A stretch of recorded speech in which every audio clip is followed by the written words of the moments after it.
Hello guys, मैं हूं निधि शर्मा और एनसीईआरटी समरी यूट्यूब चैनल पे आपका स्वागत है। आज हम करने वाले हैं हमारी क्लास 8 का chapter second, the cemetery of the Chateau d If an extract from the Count of Monte Cristo by Alexandre Dumas.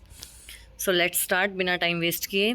The Count of the Monte Cristo, a classical adventures novel by French author Alexandre Dumas, feature Edmond Dantes, a man who is unjustly imprisoned for 14 years in the Chateau d'If, a fortress on the island of If, southeast of France। अब जो ये हमारा जो ये chapter है the cemetery of the Chateau d If, ये कहाँ से लिया गया है? ये जो the Count of Monte Cristo है वो एक क्लासिकल एडवेंचर्स है, मतलब कि कारनामे हैं, एक एडवेंचर्स को दिखाया गया है।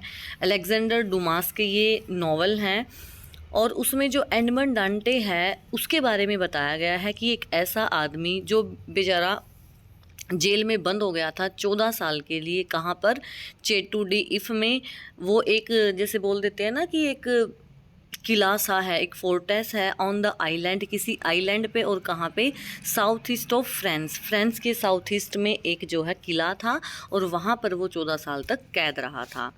डांटेज सीक्रेटली बी फ्रेंड्स एब्बे फेरिया, अब्बा फेरिया जो है एक, उसके साथ उसकी फ्रेंडशिप हो जाती है। A fellow prisoner who tells him about an immense treasure, वो एक बहुत अच्छा प्रिजनर था या फिर थी, और वो उसको क्या बताता है, उसको क्या बताती है एन एबे फारिया, एक इमेंस बहुत सारे ट्रेजर के बारे में बताती है। That he can claim once out of prison, और वो उसके बारे में क्लेम कर सकता है जब वो इस प्रिजन से बाहर जाएगा। तो they plan to escape together, वो एक दूसरे के साथ जो है वहाँ से भागने का प्लान बनाते हैं।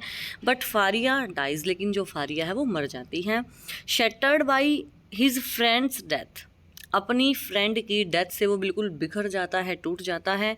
But undeterred Dantes make a daring plan to escape alone, लेकिन थोड़े से दिन के बाद, ऐसे थोड़े दिन तो वो टूटा फूटा सा रहता है अंदर से, लेकिन फिर वो एक साहस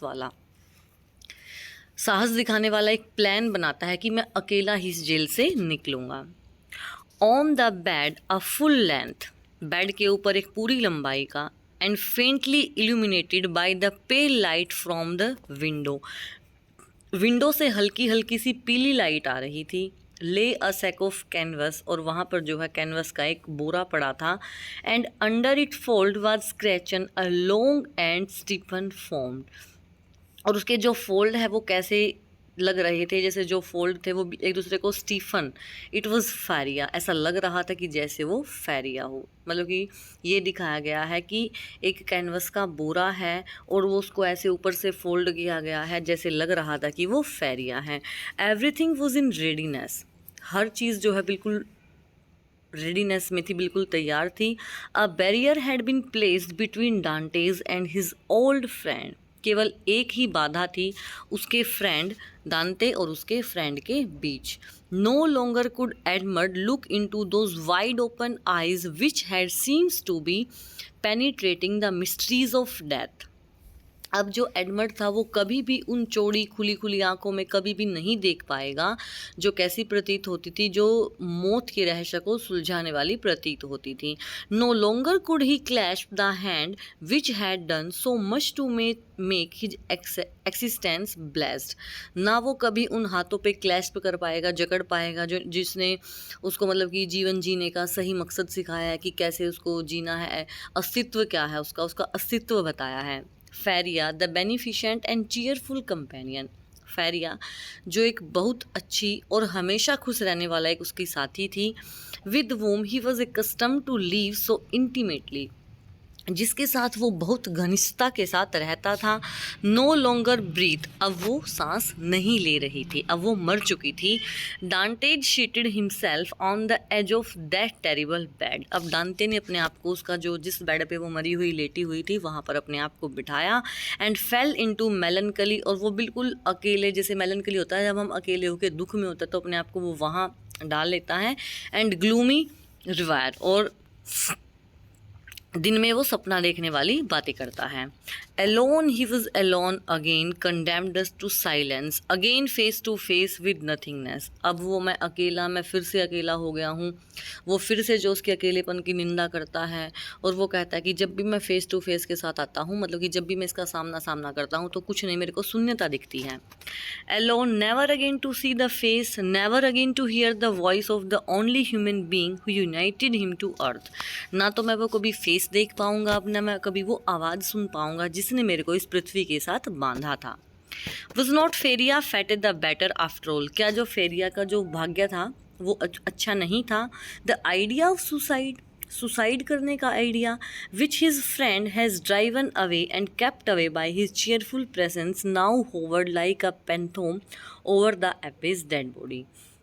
तो वो कहता है कि जो सुसाइड करने का आइडिया है, जब से वो उसकी फ्रेंड के दिमाग में आया तो वो सुसाइड करने के आइडिया ने ही तो उसके फ्रेंड को उससे दूर कर दिया, और वो एक भूत की तरह, मतलब कि उसके ऊपर जैसे जो भूत का साया नहीं मंडरा था, वैसे उसकी डेड बॉडी के ऊपर वो एक भूत का साया मंडरा रहा था।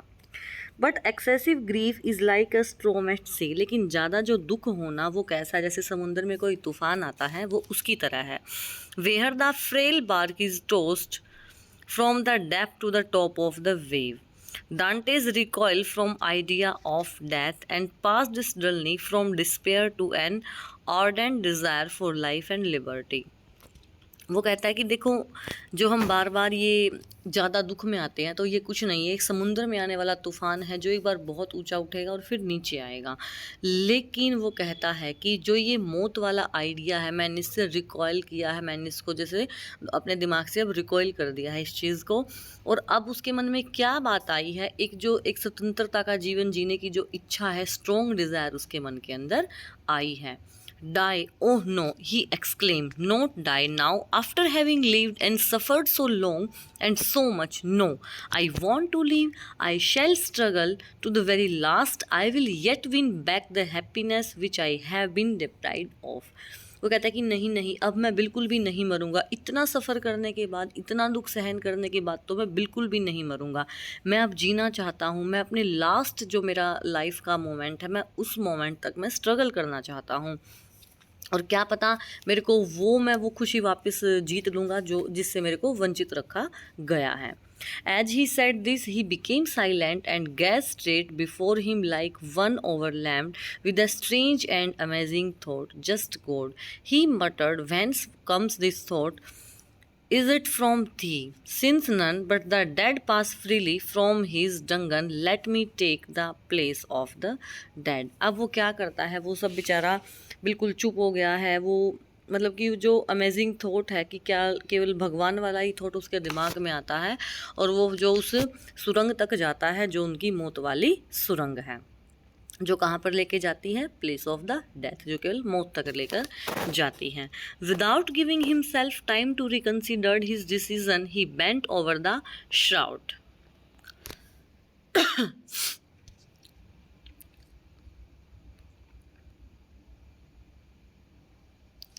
वो जो कफन है उसके ऊपर झुकता है। Open it with the knife that Faria had made, और उसको किसके साथ खोलता है, एक चाकू के साथ खोलता है जो फेरिया ने बनाया था।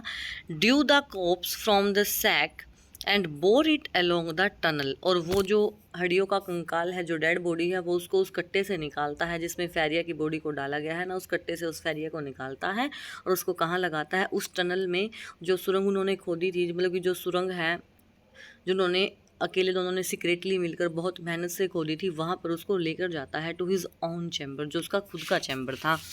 He laid the body on his couch, और कहाँ पर लिटाता है, सोफे पर बॉडी को लिटा देता है। Tied around its head the rag he wore at night, और उस पट्टी से उसके सर को बांध देता है जो उसने रात को पहना हुआ था। Covered with his the counterpane, और उसको किससे कवर्ड करता है, काउंटर पेन से, जो बेड कवर है ना उससे उसको कवर करता है। And turn the head toward the wall, और उसके जो सर को कहाँ लगाता है, दीवार की साइड में। So that the jailer might when he brought the evening meal believe that he was asleep, ताकि जो जेलर है वो जब रात को वापस आएगा तो उसको ये लगेगा कि वो सो रहा है। As was his frequent custom, क्योंकि वो आमतौर पर जैसे जब वो आता है तो ऐसे ही वो दीवार की तरफ सिर लगा के सो जाता है। तो वो कहता है कि मैं उसने क्या किया, जहाँ पे फेरिया की बॉडी थी उस कट्टे में, उसमें तो उसने अपने आप को डालने की कोशिश की है, और जहाँ पे वो आराम से बैठा रहता है हर रोज़ अपने उसमें चैम्बर में, अपने उस चैम्बर में जहाँ पे उसने वो टनल खोदी हुई है दीवार की साइड लगा के, ऐसे सर लगा के, उसने वहाँ पर फेरिया को बिठा दिया ताकि वो उस सैक में जाके उस बोरे में भर के वो वहाँ से बाहर जा सके और फेरिया वहीं बैठी रहेगी।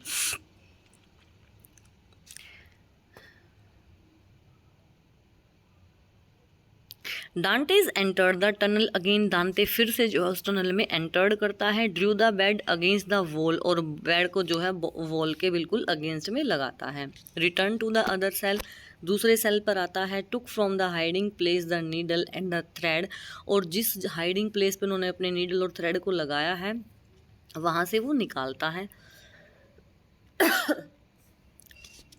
And getting inside the sack, और सैक के अंदर जाता है। Placed himself in the posture in which the dead body had been laid, और उसी पोस्चर में अपने आप को बैठाता है जैसे डेड बॉडी को लिटाया गया था। And sewed up the mouth of the sack from the inside, और अंदर की साइड से जो सैक का कट्टे का मुंह है वो सील लेता है।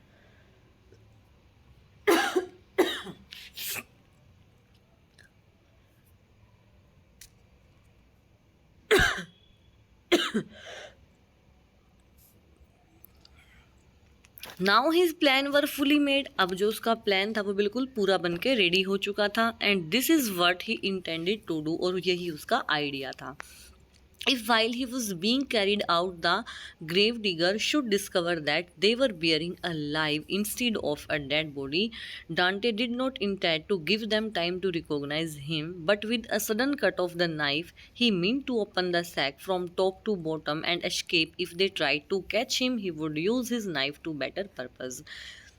अब उसका क्या प्लान था कि वो अपने आप को ना उस वाले कट्टे में भर लेगा जहाँ पे फेरिया की डेड बॉडी रखी गई थी, और जब वो कब्र खोदने वाले आएंगे तो वो अगर वो ये पहचान, और अपने साथ वो चाकू लेके बैठता है कि उसको ये माना था कि अगर जो वो कब्र खोदने वाले हैं उनको अगर थोड़ा बहुत शक भी हो गया ना कि ये डेड बॉडी नहीं है, ये तो जीवित आदमी है, तो वो कट्टे को काट के और वहाँ से भाग जाएगा। उसका ये प्लान था, और वो चाकू का अच्छा यूज़ करेगा। If they took him to the cemetery, लेकिन अगर वो उसको कब्रिस्तान लेके जाते हैं and laid him in a grave, और उसको कब्र में लिटाते हैं, he would allow himself to be covered with earth, तो वो अपने आप को चुपचाप उनको ढकने देगा मिट्टी से। देन इट वॉज नाइट, और जब रात होगी, the grave diggers could scarcely have turn their backs before he would have worked his way through the soil and escape, और जब वो अपने घर वापस जाएंगे रात को तो वो क्या करेगा, उनके जाने के बाद वो मिट्टी से बाहर निकल के भाग जाएगा।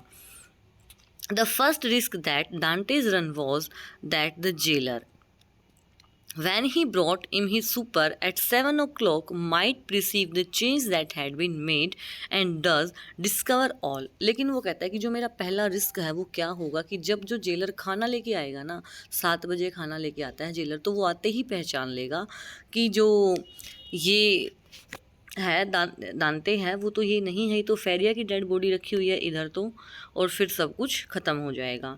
So when 7 o'clock came Dantes agony really begin, अब जो उसकी पीड़ा थी ना वो बिल्कुल स्टार्ट हो चुकी थी 7 बजते ही। His hand placed upon his heart was unable to redress its throbbing, while with the other he wiped the perspiration from his temples. अब एक तो हाथ उसने अपने दिल पे रखा हुआ है और दूसरे हाथ से उसने अपना पसीना पोंछा, क्योंकि भाई उसको पसीना भी, उसके पसीने छूट रहे थे। Yet the hours passed on without any unusual disturbance, लेकिन अब ये वाले घंटे भी बिना किसी डिस्टर्बेंस के चले ही गए। And Dantes knew that he had escaped the first peril, और वो जान चुका था कि जो पहला उसका खतरा था वो अब उससे बच चुका है। At length footsteps were heard on the stairs, अब उसको जो है पैरों की आवाज़ कदम सुनाई देने लगी थी सीढ़ियों से। Edmund felt that moment had arrived, अब एडमंड फील करने लगा था कि शायद ये वाला मोमेंट आ चुका है। समन अप ऑल हिज कॉरेज, उसने अपना सारा साहस जुटाया। हेल्ड हिज ब्रीथ, अपनी सांसों को थामा। And would have been happy if at the same time he could have repressed the throbbing of his veins. The footstep they were doubled, और जो पैरों की आवाज़ थी वो बिल्कुल डबलिंग में थी, क्योंकि दो थे वो grave digger.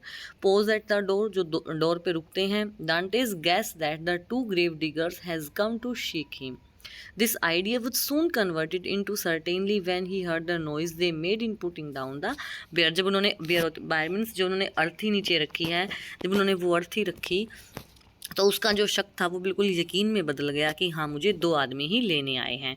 The door open and a dim light reached Dante's eyes through the coarse sack that covered him. He saw 2 shadows approach his bed, a third remaining at the door with a torch in its hand. तो वो क्या देखता है कि दरवाज़ा खुलता है, हल्की सी लाइट कट्टे पर पड़ती है और जो 2 आदमी हैं वो तो बेड तक आए हैं उसको लेने के लिए, और जो तीसरा है वो हल्की सी टॉर्च से लाइट दिखा रहा था.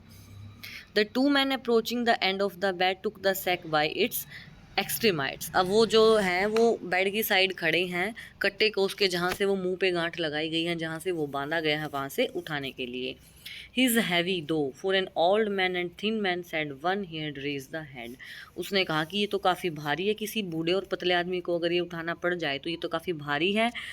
They say every year's added half a pound to the weight of the bones, said another lifting the feet. और दूसरा आदमी पैरों को उठाते हुए कहता है कि हर साल ना ½ पाउंड वेट बढ़ जाता है हड्डियों का. Have you tied the knot? क्या आपने गांठ को टाइट कर लिया है? Inquired the first speaker. पहला स्पीकर पूछता गांठ लगा ली अच्छे से. What would be the use of carrying so much more weight? Was the reply. I can do that when we get there. वो कहता है कि क्या फ़ायदा इतना भारी वजन उठाने का, अगर हमें कुछ करना होगा तो हम वहीं करेंगे. Yes, you are right, replied the companion. साथी बोलता है हाँ हाँ ये भी ठीक है. What's the knot for? thought Dante. Dante कहता है कि गांठ किस लिए. They deposited the supposed corpse on the bier. Edmund stiffened himself in order to play the part of a dead man, and then the party, lightened by the man with the torch who went first, ascended the stairs. Suddenly he felt the fresh and sharp night air. It was a sensation in which pleasure and pain were strangely mingled. Mingled means merge हो जाना. अब जो dead body थी वो उसको अर्थी पर लिटाते हैं, और जो एडमंड ने अपने आप को बिल्कुल स्टीफन कर लिया था ये दिखाने के लिए कि वो एक डेड बॉडी है, ठीक है. और जो लाइट वाला आदमी है वो टॉर्च दिखा रहा था. फिर उसको क्या फ़ील होता है, बिल्कुल फ्रेश एयर आती है, रात को बिल्कुल ठंडी हवा आती है ना, वो उसको फ़ील होता है. अब ये वाला भाव था जहाँ पे अब वो खुश भी है और उसके अंदर दुख भी है, उन सब का जो मिंगल्ड होना, मिल जाना, एक ये वो वाली फीलिंग थी. The bearers went on for 20 PECS. अब जो वो अर्थी उठाने वाले थे ना वो केवल 20 कदम ही चले थे. Then stop putting the bier down on the ground. तो उन्होंने अर्थी को नीचे रखा. One of them went away and Dantes heard his shoes striking on the pavement. तो उसको इनमें से एक जाता है और दांते को उसके पैरों के जाने की आवाज़ सुनाई देती है. वेयर एम आई? दांते आस्क्स हिमसेल्फ. दांते अब खुद से पूछता है कि मैं कहाँ हूँ. Give us a light, said one of the bearer. अब जो एक बेरर है वो क्या कहता है कि मुझे लाइट दिखाओ, और I shall never find what I am looking for. और मुझे कभी भी नहीं मिलता जो मैं देखना चाहता हूँ. The man with the torch complied. What can be looking for, thought Edmund. The spade perhaps. अब जो एडमंड है वो कहता है कि शायद ना ये कुल्हाड़ी वो जो खोदने वाला है ना वो देख रहे हैं. An exclamation of satisfaction indicate that the grave diggers had found the object of its search. Here it is at last, he said. और लास्ट में एक संतुष्टि आती है कि हाँ जो वो ग्रेव डिगर थे, जो वो खोज रहे थे ना, वो उनको मिल चुका था जो भी ऑब्जेक्ट था. As he said this, the man came toward Edmund. और कहा कि हाँ मुझे मिल गया, और वो आदमी कहाँ आता है, एडमंड की साइड में. Who heard a heavy metallic substance laid down beside him. और जो वो क्या सुनता है कि एक बहुत हैवी मेटेलिक सब्सटेंस है जो उसके साइड में ही रखा गया है. And at the same moment a cord was fastened round his feet with sudden and painful violence. और एक जो रस्सी है बहुत तेज से उसके पैरों पे बहुत टाइट बांध दी जाती है. Well we have tied the knot. तुमने गांठ बांध ली है. Inquired the grave digger who was looking on. Grave digger ने पूछा कि आपने गांठ बांध ली है दूसरे से. Yes pretty tight too. हाँ बहुत अच्छे से. I can tell you was the answer. Move on then. अब वो कहता है कि चलो ठीक है अब चलते हैं. The bier was lifted once more and then proceeded. वो फिर से अर्थी को उठाते हैं और वो आगे लेकर चलते हैं. They advance 50 paces farther. वो आगे चल के केवल 50 कदम चलते हैं. Then stop to open a door. फिर वो रुकते हैं और एक दरवाज़ा खोलते हैं. They went forward again. वो फिर से आगे चलते हैं. The noise of the waves dashing against the rocks. और जो आवाज़ आ रही थी ना वेव्स की, जो लहरें हैं उनकी चट्टानों से टकराने की आवाज़ आ रही थी. On which the Chateau was built, जहाँ पे जो चेटू बना है, एक सिमेट्री है, एक कब्रिस्तान बना है चेटू आइलैंड पे, वहाँ की ये आवाज़ थी जहाँ पर ये बना था। Reach Dantes ear distinctly as they went forward, और डांटे को कैसा फील हो रहा था कि जैसे वो आगे जा रहे हैं। Well here we are at last said one of the bearer, एक अर्थी उठाने वाला कहता है कि चलो अब ये हमारा बिल्कुल लास्ट है। अ लिटिल फार्दर, थोड़ी सी दूर, बिल्कुल थोड़ी सी दूर, कहता है दूसरा। दे एक्सटेंडेड 5 और 6 मोर स्टेप, वो 5 और 6 स्टेप और चलते हैं। And then Dantes felt they took him one by the head and other by the heels and swung him to and fro, और डांटे को कैसा फील हुआ कि एक ने तो उसको सिर की साइड से पकड़ा है और एक ने उसको उसकी हील्स की साइड से पकड़ा और उसको ऐसे हवा में लहराया है। 1 सेट द ग्रेव डिगर 2 3, 1 2 3 करके उन्होंने जो है हवा में उसको ऐसे फेंक दिया। And at the same instant Dantes felt himself flung into the air like a wounded bird, falling with a rapidly that made his blood curdle. अब डांटे अपने आप को कैसे महसूस करता है कि जैसे कोई एक घायल पक्षी होता है ना, जो हवा में ऊपर उसको उछालने के बाद वो नीचे आता है और उसका जो खून है बिल्कुल ठंडा पड़ जाता है। Although drawn down words by the heavy weight, और हैवी वेट के कारण वो बिल्कुल कहाँ आता है, जल्दी से नीचे आता है। विच हेस्टन हिज रैपिड डेक्सेंट, और वो डेक्सेंट क्या था, वो जल्दी नीचे आता है। It seems to him as if the fall lasted for a century. At last with a horrible splash, एक बहुत तेज आवाज़ आती है स्प्लैश की, अगर हम पानी में कुछ डालते हैं तो वो स्प्लैश की साउंड आती है, तो भयानक एक स्प्लैश की साउंड थी। He darted like an arrow in an ice cold water, वो कैसे झुक गया जैसे हम अगर किसी आइस कोल्ड वाटर में कोई एरो डालते हैं। As at he did so he uttered a shrill cry, वो एक बहुत तीखी आवाज़ में चिल्लाता है। In moment by his immersion beneath the waves, और इसका एक मिलना था, कहाँ से, किसके साथ मिलना था, लहरों के साथ। अब आपको समुंदर में कोई फेंकेगा आपके पैर बांध के तो कैसे जी पाओगे। Dantes has been flung into the sea, was dragged into its depth by a 36 pound shot tied to his feet. अब वो एकदम से उसको नीचे फेंका है तो वो समुंदर में कहाँ कितनी गहराई तक गया, 36 पाउंड गहराई तक वो गया है, और उसके पैरों को भी बिल्कुल हैवी बोल, एक जो मेटालिक बोल थी ना, हैवी बोल, उसके साथ बांधा गया था।